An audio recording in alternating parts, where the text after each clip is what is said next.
Praise lord. దేవుని ఘనమైన నామమునకు మహిమ కలుగునుగాక. ప్రభు నామమున మీ అందరికీ హృదయపూర్వక వందనాలు.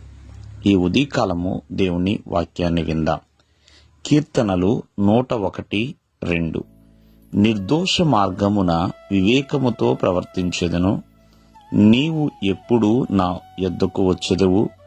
నా ఇంట యథార్థ హృదయముతో నడుచుకుందును.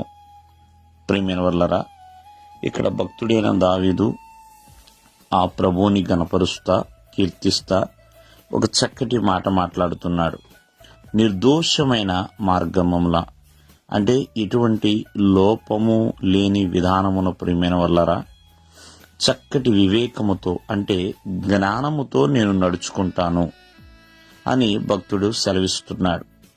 ఎలాగంటే దేవుడు ఎప్పుడు ఎవరి దగ్గరికి వస్తాడో తెలియదు కాబట్టి నేను ఒక లోపము లేని మార్గముని ఎన్నుకుని ఆ లోపము లేని మార్గములో జ్ఞానముతో ప్రవర్తించెదను అంటున్నాడు ప్రియమైన వల్లరా. అంతేకాకుండా తన ఇంటిలో ఉన్న ఆ ఇంట కూడా యథార్థమైన హృదయంతో నేను నడుచుకుంటాను. ఈ దినమందు దేవుని యొక్క వాక్యం సెలవిస్తుంది, జ్ఞానమైన ప్రవర్తన, జ్ఞానముతో వివేకంతో మనం నడుచుకోవాలని. ఎందుకనంటే ఎప్పుడైతే జ్ఞానము లేకుండా మనము జీవిస్తామో అప్పుడు ఎన్నో దుష్కార్యాలు, ఎన్నో అసహ్యమైన కార్యాలు దేవుని ఎదుట చేయవలసిన పరిస్థితి వస్తుందని. అందుకనే భక్తుడు మరి దేవుని యొక్క వాక్యం మనకు సెలవిస్తుంది, ఎవరికైతే జ్ఞానం కొదువుగా ఉంటుందో వారు ప్రభువుని అడగాలి అన్నట్లుగా. కావున జ్ఞానం లేదనుకోండి, దేవునికి వ్యతిరేకంగా మారిపోతాం, విరోధంగా మారిపోతాం. అదే జ్ఞానము కలిగి ఉంటే ప్రియమైన వల్లరా ఆ జ్ఞానము మనల్ని ఎంతగానో బలపరుస్తుంది.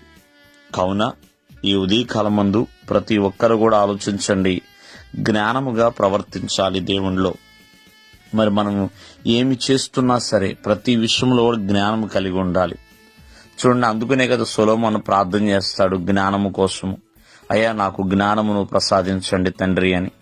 చూడండి, తూర్పు దేశపు జ్ఞానులు వారికి ఉన్న జ్ఞానాన్ని బట్టి దేవునికి చక్కటి కానుకలు తీసుకొచ్చారు. అంతేకాకుండా వారి యొక్క జ్ఞానము ప్రియమైన వల్లరా దేవుని యొద్దకు నడిపించేలా చేసింది.